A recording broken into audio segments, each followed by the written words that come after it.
Hechos de los Apóstoles, capítulo número 1. Y el tema de hoy es Pentecostés y la iglesia. Pentecostés y la iglesia. Sobre los versos que vamos a leer, son los versos que comienzan a descifrar o a explicar todo lo que el Señor estuvo hablando en el Antiguo Testamento y lo que estuvo hablando Jesús y Juan el Bautista durante los evangelios, durante el periodo del ministerio del Señor. Entonces, todo eso, ¿verdad? Sumado, da como cumplimiento lo que vamos a leer ahora en el libro Los Hechos de los Apóstoles. Vamos a leer entonces del verso 1, capítulo número 1. Dice aquí la escritura: en el primer tratado, oh Teófilo, ¿verdad? Este Teófilo es una persona a la cual se le está enviando esta carta de los Hechos de los Apóstoles. Pero el escritor está diciendo que ya le había enviado una, ahora le está enviando la segunda. Ahora, aquí se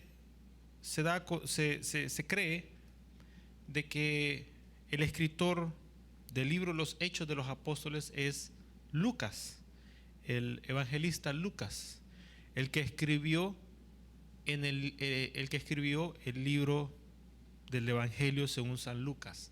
Entonces, cuando Lucas escribe el Evangelio según San Lucas, lo escribe, ¿verdad? Y se lo manda, ¿verdad? Se lo manda ¿a quién? A Teófilo. Entonces, ahora Lucas, otra vez, escribe otro libro. ¿Cuál es? El de los Hechos de los Apóstoles, y se lo manda a Teófilo. Ahora, ¿se recuerdan ustedes cómo comienza el Evangelio según San Lucas? Ustedes lo han leído como unas 500 veces más o menos. ¿Se recuerdan cómo comienza el Evangelio según San Lucas? Comienza el libro con una introducción. ¿Cuál es la introducción del Evangelio según San Lucas? Es una introducción donde comienza a decir Lucas, ¿verdad?, que él había considerado que era muy importante poner todas las cosas ¿en qué? En orden. Poner todas las cosas en orden. ¿Para qué? Para que comprendamos la secuencia, ¿verdad?, de cómo Dios ha venido trabajando. Entonces, Lucas dice que investigué, ¿verdad?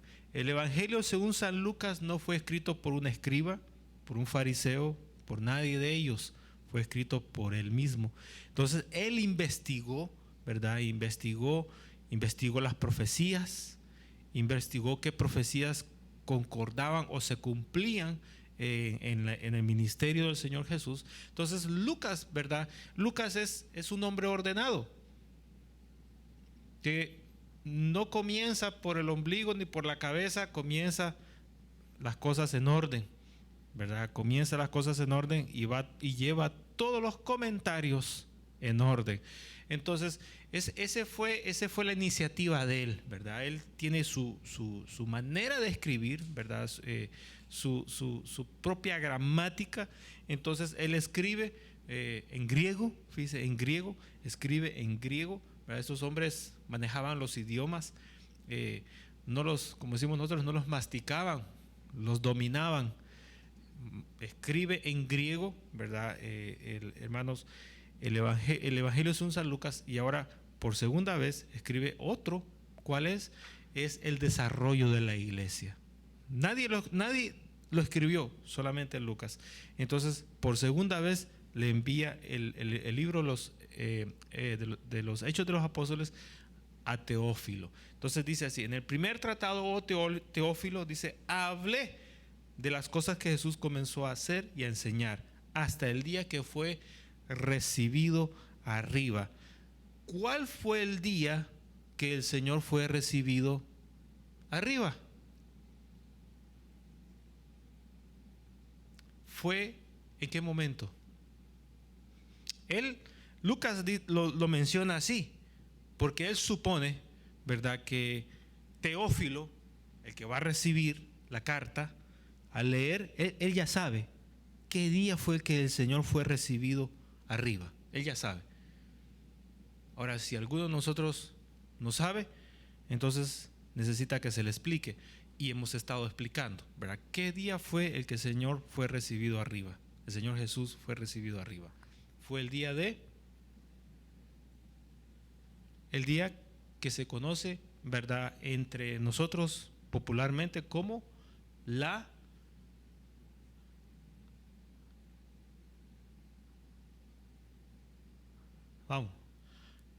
ascensión. ¿Sí? Amén. Ese día fue el que el Señor fue recibido arriba. El día de la ascensión. ¿Y cuándo fue el día de la ascensión?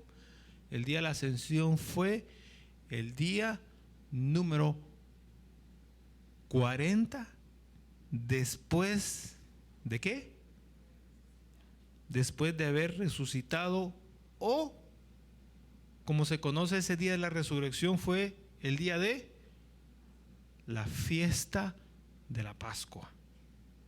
Usted puede decir el día de la resurrección o puede mencionar a partir del día de la fiesta de la Pascua.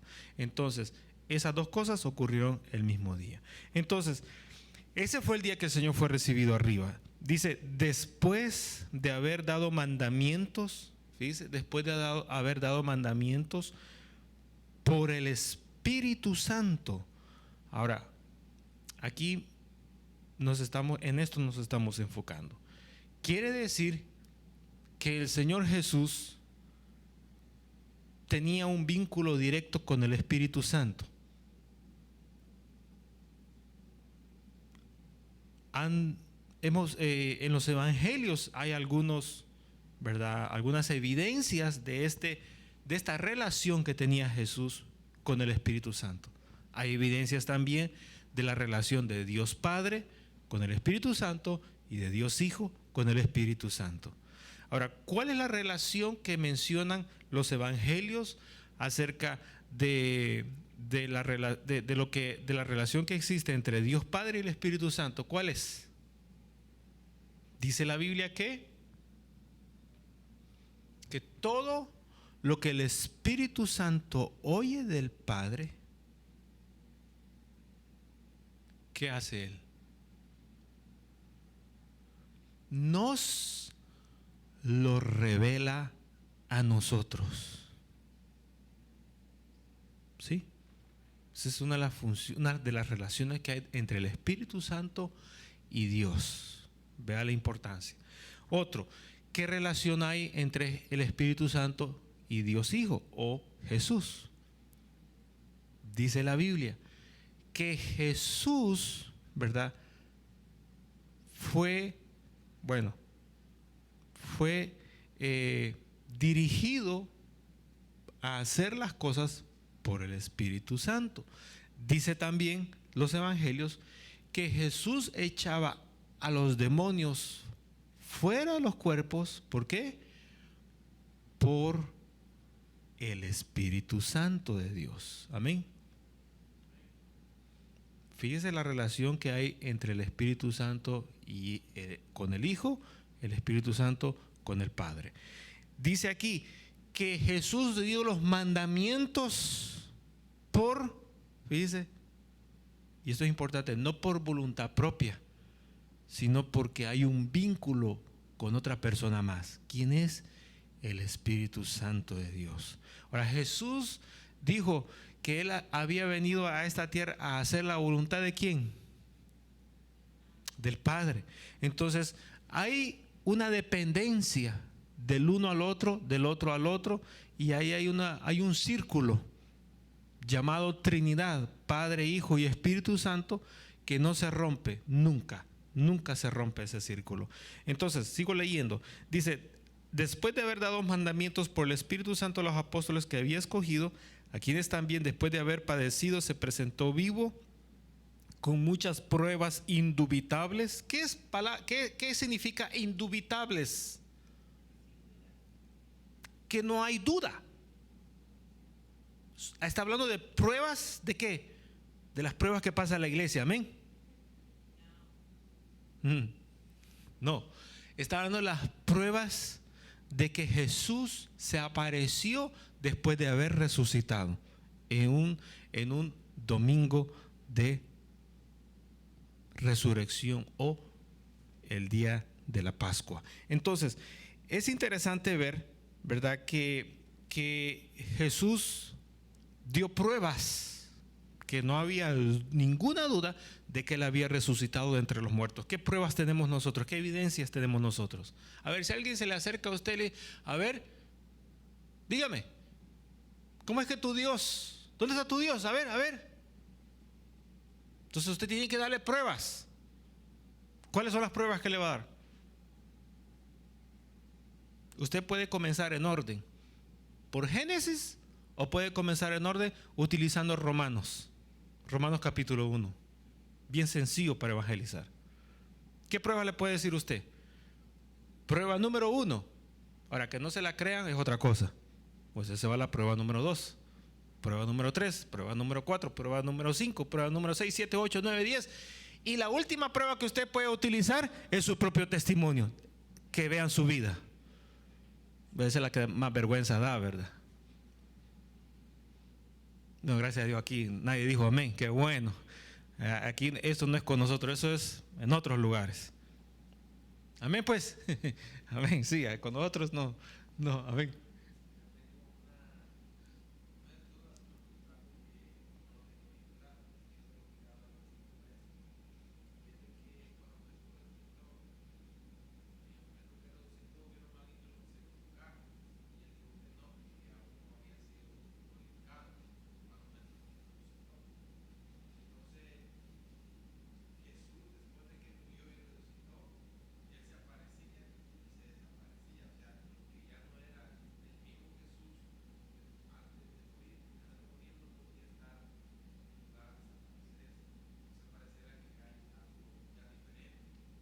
Hay un misterio. Ahí el hermano está diciendo sobre cuando Jesús resucitó de entre los muertos, la presentación de Él fue diferente. Recordemos que nosotros cuando resucitemos nosotros, o seamos transformados al sonar de la trompeta en los cielos, que se conoce como el rapto de la iglesia, en ese momento nosotros vamos a tener un cuerpo glorificado como el del Señor. Ahora, ¿qué se conoce como un cuerpo glorificado? Ahí hay un misterio, pero hasta donde nosotros podemos ver en las Escrituras y entender es de que el cuerpo del Señor Jesús tenía esa facultad de aparecer y desaparecer. A aparecer y tener, ¿verdad?, su fisionomía, es decir, su apariencia, como había sido en vida. Incluso, ¿verdad?, cuando le dijo a Tomás, aquí están los huecos en mis manos de los clavos, mete tu dedo. Entonces, si no hubiera tenido Jesús esas marcas en sus manos, no le hubiera dicho esas palabras, hubiera habido otro comentario en las Escrituras. Ahora, ese fue un cuerpo glorificado de Él que podía aparecer, desaparecer, pero no podía Él estar en diferentes lugares al mismo tiempo. Ahora, el Espíritu Santo sí tiene esa facultad de estar a la vez en varios lugares al mismo tiempo. Entonces, ese cuerpo glorificado, ¿verdad?, es un misterio, cómo ocurrió. Ahora, cuando Él resucitó, sí Él dijo, ¿verdad?, todavía no me toquen, necesito, ¿verdad?, presentarme al Padre, esto y lo otro. Y ahí eso tiene que ver mucho con la presentación del Cordero en el altar, en el momento del sacrificio, y luego hablaremos un poquito de eso, ¿verdad? En detalle, qué pasaba cuando se hacían los sacrificios en el Antiguo Testamento, que lo hacía el sacerdote. Ahora, esta parte que el Señor resucita de entre los muertos, que esa fue una prueba que no había duda, ¿verdad? Porque si alguien dice es un fantasma, estamos hablando de alguien que usted puede, digamos, usted le quiere pegar, pero su mano atraviesa el cuerpo del fantasma y no lo puede tocar. Entonces, como que fuera una ilusión. Ahora, pero el cuerpo del Señor no fue el cuerpo de un fantasma, fue un cuerpo que tenía, que era físicamente, se podía tocar, se podía ver, se podía escuchar, e incluso, ¿verdad? El Señor, una de sus apariciones le dice a los apóstoles que estaban ellos pescando, que, ¿verdad?, que trajeran pescado, y Él se sentaba a comer con ellos. Entonces, hay un misterio en ese cuerpo glorificado que Él tuvo, y dice aquí la Escritura, ¿verdad? Se apareció a ellos con muchas pruebas indubitables. Dice, ¿por cuántos días? Fueron, después que Él resucitó hasta que Él ascendió, fueron 40 días, ¿verdad? 40 días, fueron 40 días exactamente que Él estuvo apareciéndoles y hablando del reino de Dios. Sigo leyendo, verso 4. Y estando juntos, les mandó que no se fueran de Jerusalén, sino que esperasen la promesa del Padre. Aquí hay algo interesante. En un momento, bueno, lo voy a decir así. A ver, piense, con lo que hemos estado viendo, ¿por qué el Señor le dice, no se vayan?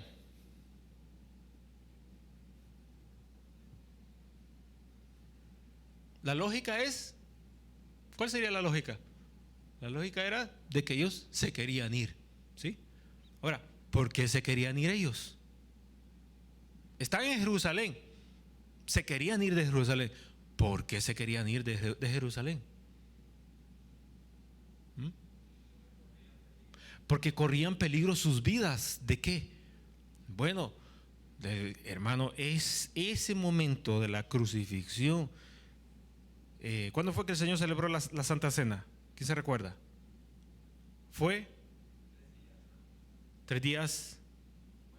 Fue jueves, exacto, jueves, viernes, sábado. Resucita el domingo. Hermano, esos 4 días fue un pleito, una revolución en esa ciudad de Jerusalén. Ya ustedes saben cómo es la ciudad de Jerusalén, ya la vimos ahí, cómo es el tamaño y la cantidad de habitantes, las casitas y todo eso, cómo son los pasillos, las habitaciones, la gente que está ahí. Eso era un peligro, estar con esos 4 días, hermano. Y ahora súmele los 40 días, que fueron 40 días también que el Señor se estuvo apareciendo y que fueron días de problemas. Y ahora súmele los 3 años del ministerio del Señor. Fue un periodo, hermano, de problemas en la ciudad de Jerusalén. Entonces era obvio, ¿verdad?, que el lugar donde menos podían estar ellos era en la ciudad de Jerusalén. Pero el Señor le dice, no se vayan de Jerusalén, quédense aquí. Ahora, ¿por qué? Ahí hay una pregunta grande. ¿Por qué? Uno le puede decir, pero Señor, mira, allá a la par hay una ciudad y esa es más tranquilita, la gente es más dulce, más amable, ahí no andan con todas estas revoluciones de aquí, de este pueblo, vámonos para allá. Pero el Señor, se quedan en Jerusalén y de aquí no los quiero que vayan a salir. ¿Por qué? ¿Por qué?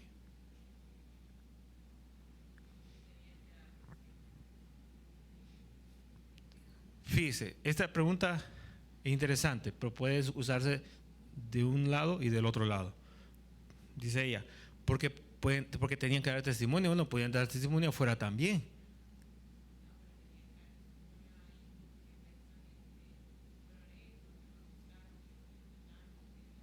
Bueno, hay algo interesante. Bueno, en esa ciudad fue donde dieron la orden, crucifícale. Eso es interesante. ¿Qué otra cosa más podemos agregarle? Eso es interesante. Ahí fue donde dieron la orden. Pero hay otra cosa otra cosa que está muy interesante por ahí.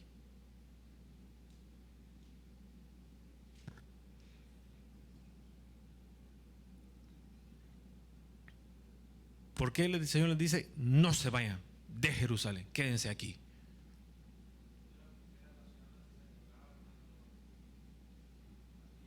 Bueno, era una ciudad donde, fíjese, y ahí vamos acercándonos. Era una ciudad donde era el centro de las fiestas. Ahora, ¿qué cosa hay ahí que está haciendo falta?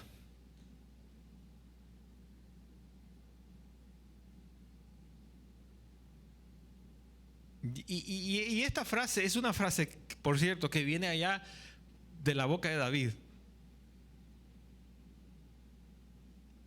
Y por ahí los salmos hablan de eso. Se lo voy a poner más fácil. ¿Qué es Jerusalén para Dios? ¿Qué significado tiene Jerusalén para Dios? Aquí usted va a ver en el centro. ¿Qué significado, qué importancia tiene Jerusalén para Dios?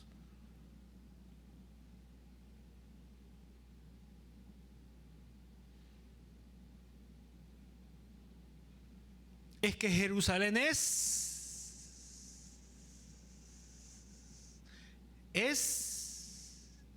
dice la Biblia, es la ciudad del gran rey. Eso es la ciudad que Dios ama de sobre todas las ciudades en la faz de la tierra. La ciudad del gran rey. ¿Por qué? ¿Por qué Jerusalén?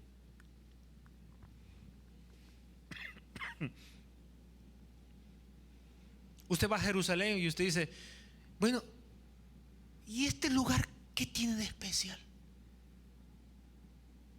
Ay, que aquí está Dios. Dios está en todas partes.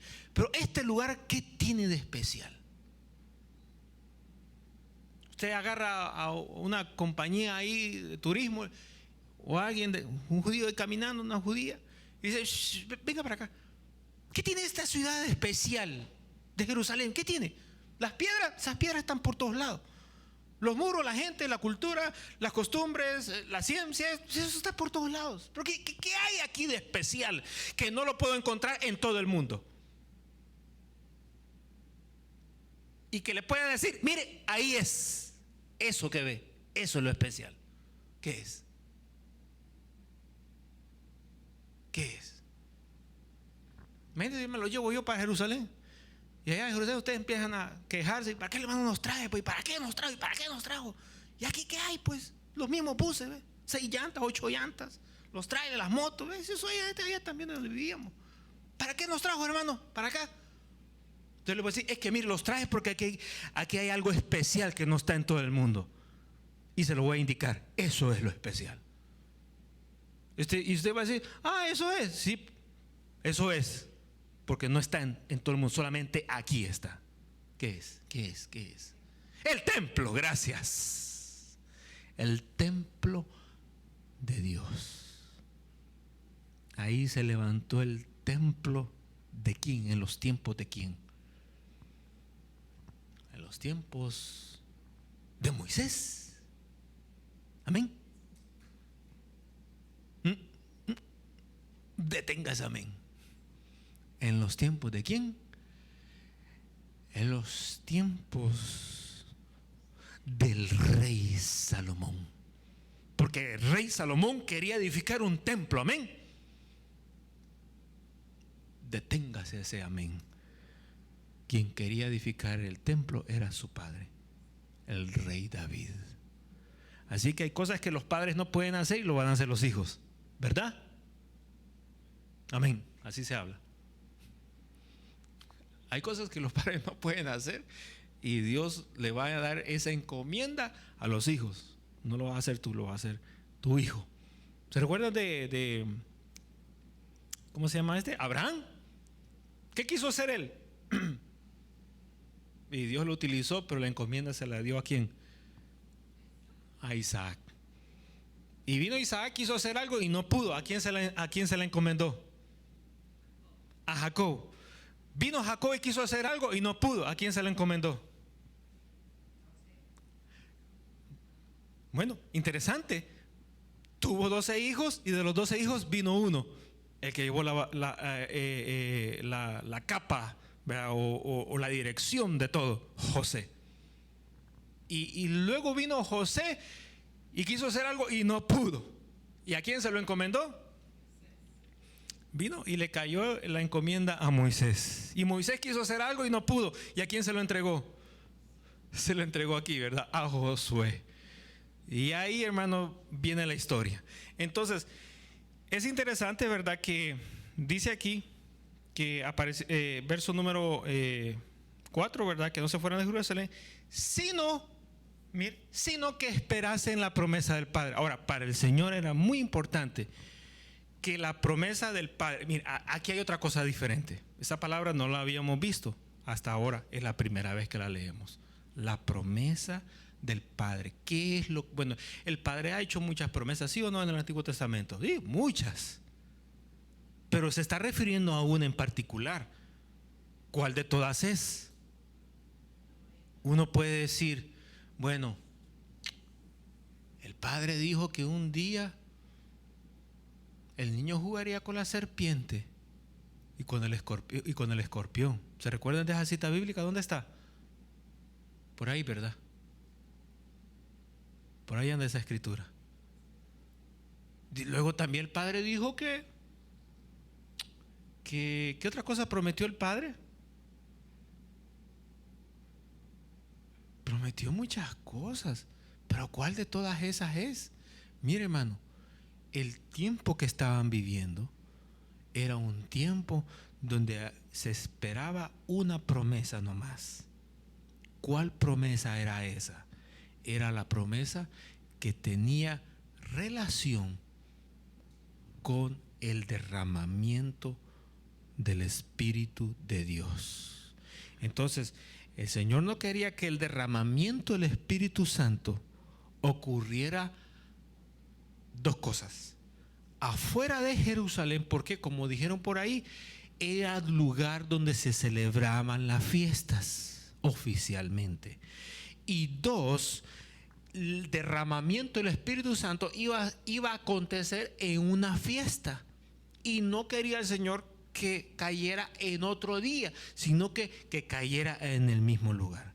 Ahora, tiene que darse cuenta con esto. Hay muchas veces que el Señor dice, vas a dar 2 pasos al frente y 1 del otro lado. Y hasta ahí se queda. Hasta ahí se queda, hasta ahí se queda. ¿Por qué? Usted no entiende por qué está parado aquí. Pero Dios sí sabe por qué le dijo que se parara aquí. Y cuando Él le diga, ahora te puedes retirar, entonces usted se retira. Pero mientras Él no le diga que se retire, usted tiene que quedarse parado ahí. Yo le puedo contar historias de la vida real, pero no puedo por razón de tiempo. Y le puedo contar historias bíblicas que están registradas ahí, pero no puedo por razón de tiempo. ¿Quieren que la cuente? Ni me dicen amén ni nada, pues no las cuento. Entonces, fíjese, el Señor le dice, se va a hacer en ese lugar y en la fecha que yo voy a estipular. Ahora, fue la instrucción que le dijeron a ellos. Entonces, sigamos leyendo. La cual les dijo, oíste de mí. Verso número 5, porque Juan ciertamente bautizó, ¿verdad? Nosotros ya esto ya lo vimos. Juan ciertamente bautizó con agua, mas vosotros seréis, ¿qué? Bautizados con el Espíritu Santo, no dentro de muchos días. Y un día, dice la Biblia, es para el Señor, ¿cómo? 1000 años, y 1000 años para el Señor son como un día. ¿Qué quiere decir eso? Que no se desespere por el tiempo, Él lo tiene controlado. Solo un amén. Bueno, gracias por ese amén. Los demás están desesperados por el tiempo. Pues mire, se lo voy a volver a repetir. El Señor les dijo, no dentro de muchos días, pero no les dijo cuándo. Bíblicamente hay registros cuando Dios dice hoy, o en tal fecha, en tal mes, en tal día, a tal hora. Y hay veces que el Señor no dice nada. lo deja a uno inquieto. ¿Por qué razón? ¿Quién me explica? A veces que el Señor dice, ¿verdad? Aquí está el día, la hora, el mes, el año, pum, el minuto y el segundo.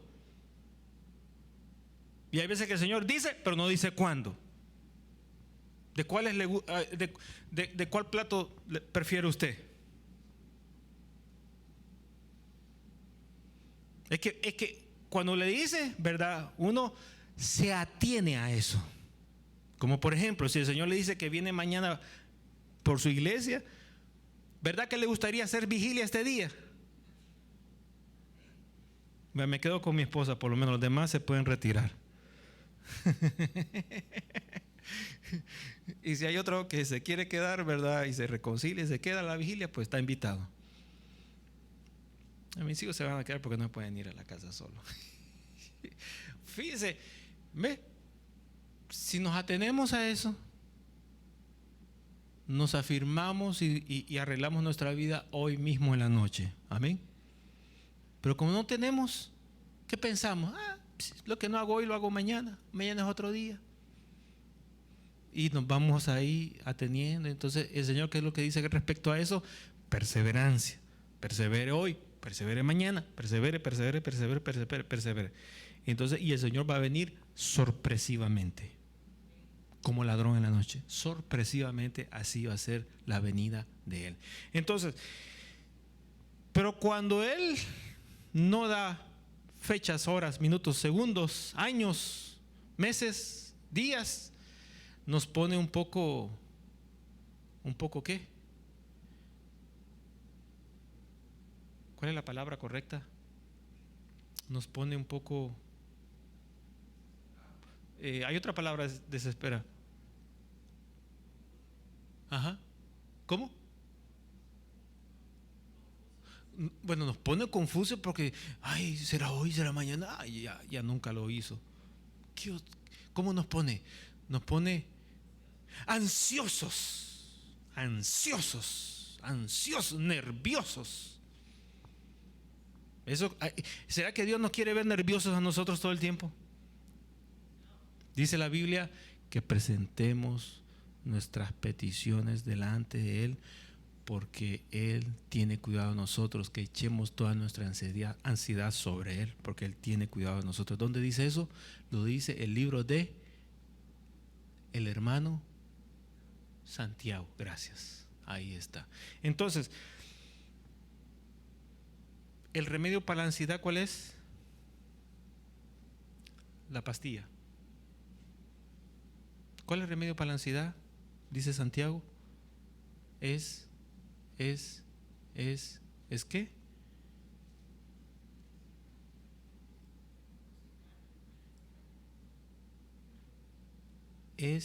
Dice, presentemos nuestras peticiones delante. Entonces el remedio para la ansiedad es la oración. La oración. Todos tenemos diferentes niveles de ansiedad. Y para contrarrestar los diferentes niveles de ansiedad, usted tiene que tener diferentes niveles de oración para poder contrarrestarla. Si el nivel de ansiedad es más alto que el nivel de oración suyo, entonces hay un desbalance y hay que balancearlo. Por eso es que usted va a ver muchas personas que buscan al Señor con fuerza, con ganas, como que estuvieran locos por Él. ¿Por qué? Porque así es la urgencia que hay en ellos. Y hay personas que no lo necesitan buscarlo a Él. ¿Por qué? Porque así es el nivel de necesidad del Señor en ellos. ¿Sí? Sí, sí y sí. Algunas veces usted dirá, el hermano, ¿qué quiere que aquí, que allá? ¿Sabe por qué? Porque es el nivel de necesidad que yo tengo, que hay dentro de mi cuerpo. Mi cuerpo es diferente al suyo, el suyo es diferente al mío. Y cada nosotros respondemos ¿a qué? A la necesidad que nosotros tenemos. Hay quienes tienen necesidad de comer mucho. Hay quienes tienen necesidad de comer poco. ¿Sí? Entonces el que come mucho y uno se burla, está comiendo mucho. Es porque así es el estómago de él. Y hay otro, come como que es hormiga. Sí, porque así es el estómago de él, así es la necesidad que tiene. ¿Se recuerdan del salmista que decía: como el ciervo brama por las corrientes de aguas, y mi alma brama por ti, oh Dios? El agua viva. Será el hambre, la desesperación, el nivel de desesperación que él tenía por saciarse del Señor. Ahora, a ver cuando usted le compone un poema al Señor. Ya le compuso unas canciones, no lo hemos oído, pero... Entonces, sigo leyendo. Verso 6. Entonces los que se habían reunido le preguntaron, diciendo: Señor, ¿restaurarás el reino de Israel en este tiempo? Y les dijo: no os toca a vosotros saber los tiempos o las sazones que el Padre puso en su sola potestad, pero recibiréis poder. Bueno, hasta aquí. La necesidad, hermano, ¿cuál es su necesidad material de este día? No me lo diga, pero usted tiene una necesidad material, por lo menos una. ¿Sí? Sí. Ahora, usted mira al Señor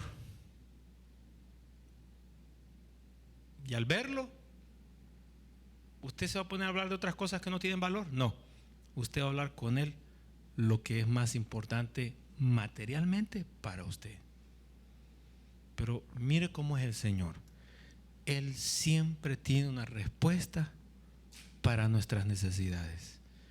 Y Él tiene una respuesta para componer cualquier necesidad material. ¿Sabe cuál es? Es que uno busque la presencia y la llenura del Espíritu Santo de Dios. Suena un poco confuso, un poco contradictorio, porque yo le puedo decir a usted: usted tiene necesidad de sanidad, busque la llenura del Espíritu Santo. Hay algo de Dios detrás de todo eso. Usted tiene necesidad de emprender algo nuevo en la vida, la respuesta es: busque la llenura del Espíritu Santo. Hay algo de Dios detrás de todo eso. Y usted va a decir: ¿pero qué relación hay de esto con esto? Uno dice: el Espíritu Santo, eso es para el domingo, eso es para la iglesia, eso es para los que predican, eso es para los que pasan ahí todo el tiempo diciendo aleluya, aleluya, aleluya y no se cansan. Pero no, yo ando buscando otra cosa. ¿Sabe qué? Políticamente hablando, los apóstoles le dijeron: Señor, nuestra necesidad aquí es clara. Políticamente estamos destruidos y necesitamos que en este tiempo, ya hablamos de los tiempos de Dios, en este tiempo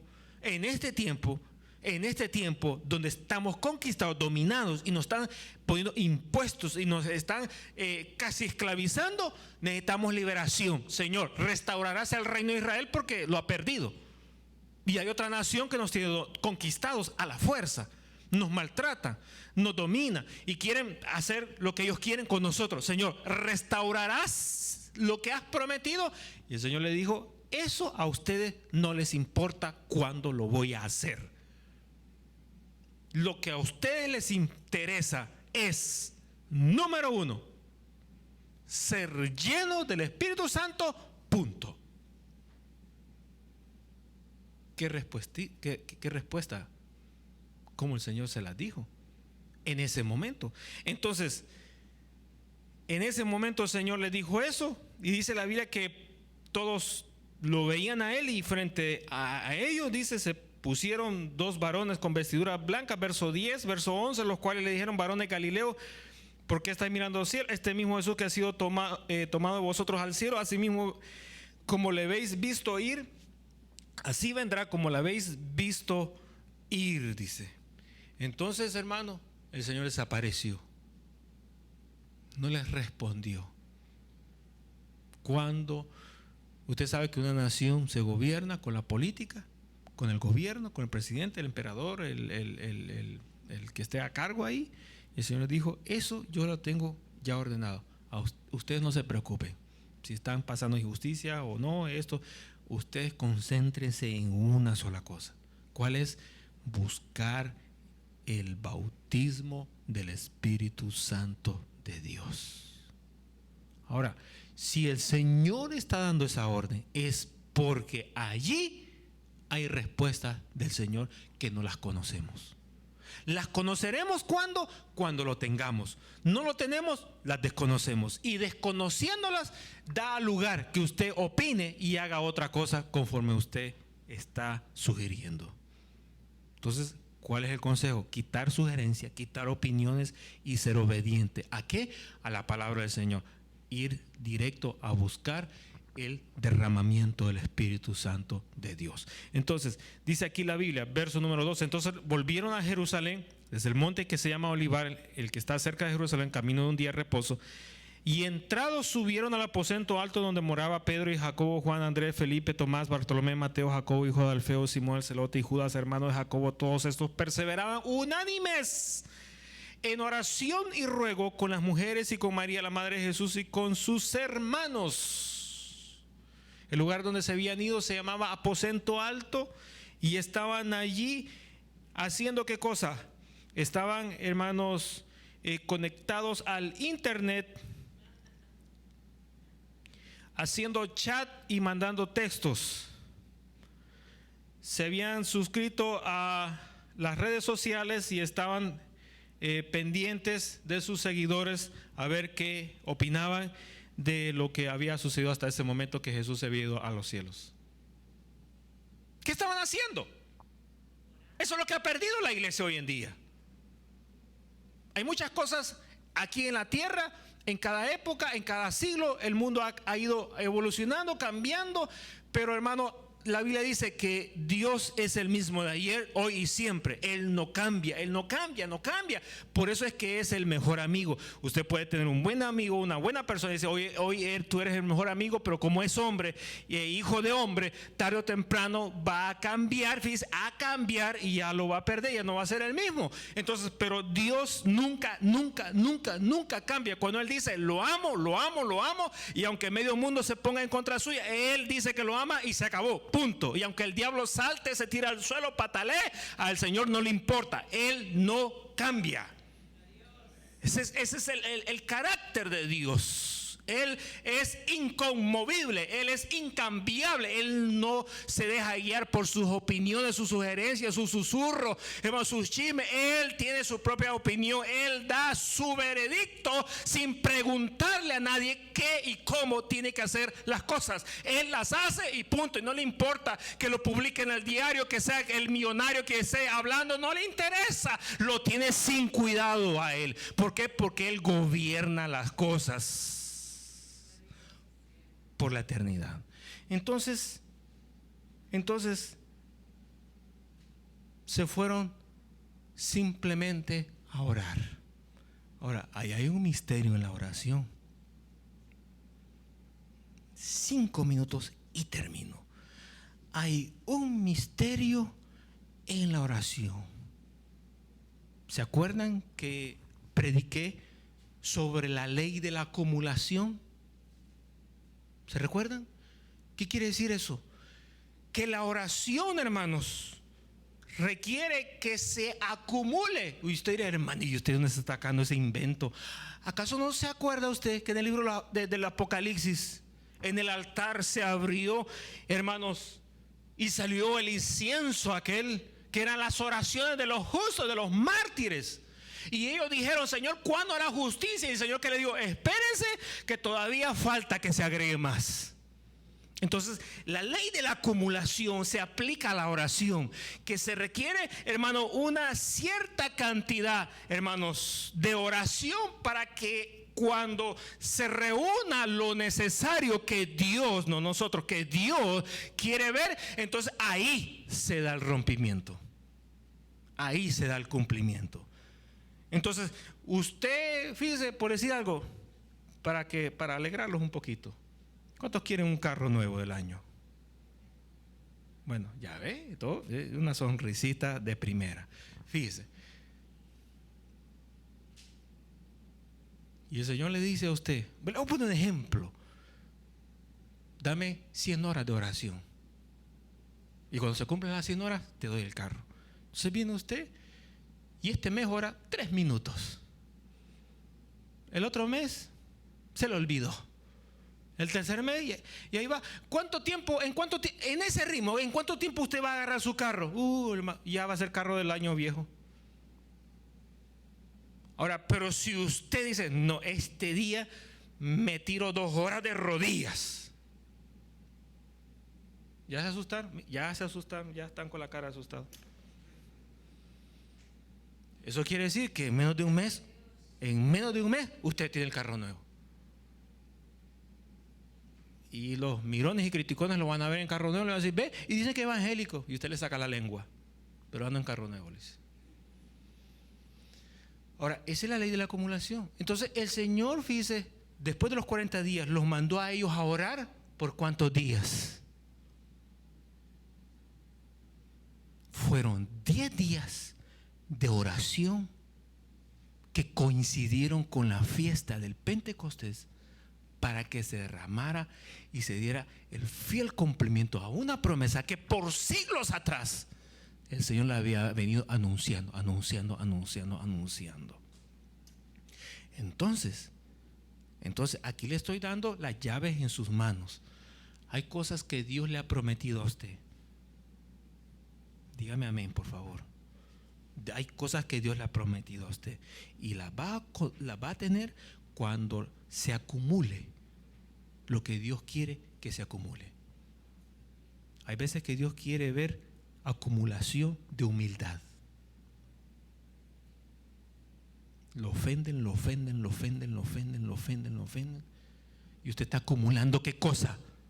No lectura bíblica, no alabanza. Usted está acumulando a humildad. Cuando llegue el nivel de humildad, ahí Dios le da la respuesta. Hay veces que usted tiene que acumular horas de oración, horas de ayuno. A veces usted tiene que acumular, ¿qué es otra cosa? Horas de lectura de la palabra de Dios. ¿Horas de qué? De evangelismo, horas de predicación, horas de alabanza. Hay tantas cosas que usted tiene que ir acumulando en su vida. ¿Para qué? Para que cuando llegue el nivel máximo de acumulación, ahí Dios le da la respuesta. En algunos Dios dice, dame 2 horitas. Y en otros le dice, dame 3 meses. Eso depende del Señor. Aquí ha habido cosas en la iglesia, no le voy a decir qué cosas, porque son bien fuertes, donde el Señor me ha dicho, dame una oración nomás y vas a ver lo que va a pasar. Y yo solo he dicho, Señor, y no me he tardado ni 2 minutos y acontece. Tremenda cosa ha acontecido. Ha habido veces que el Señor me ha dicho, quiero 2 días de ayuno y vas a ver lo que voy a hacer. Y han sido 2 días de ayuno. Y hay veces que el Señor me ha dicho, callado te vas a quedar, sin decir nada, solo mira, oí y déjalo, vas a ver lo que voy a hacer. Nivel de acumulación. Entonces, 10 días de oración. Hay un misterio en la oración. Cuando usted venga a orar, y aquí nos vamos a quedar, igual que vamos a quedar pendientes con el resto.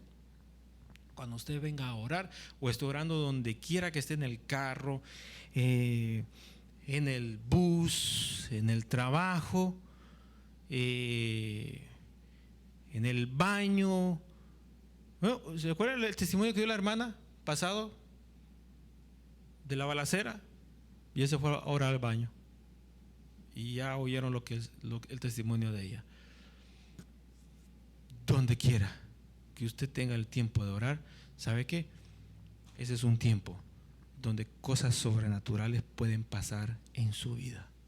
No es necesario que estén los parlantes a todo volumen y las trompetas sonando que revienten los oídos y esté aquello apretado que no se soporte el calor, hermano, y el gentío. No es necesario. Solito, calladito, puede bajar el cielo y estremecerlo como un volcán. Solo con orar. Entonces, cuando usted vaya a orar, piense, lleve este verso a su mente. Señor, si esto pasó con ellos, ¿cómo no va a pasar conmigo? ¿Cómo no va a pasar conmigo? Regálame una experiencia en este momento. Presente su petición y va a ver lo que Dios va a hacer allí con usted. Amén. Llegamos hasta acá, hermano, y vamos a quedar pendiente. ¿Qué fue lo que pasó cuando el Espíritu Santo se derramó en ese segundo, hermanos, en los apóstoles que estaban en el aposento alto, que llevaban 10 días de oración, y que era el día de la fiesta de la Pascua, la fiesta de la cosecha, la fiesta del Pentecostés, y que en total habían ¿cuántos? 120 personas, hombres y mujeres orando. Entonces, amén y amén.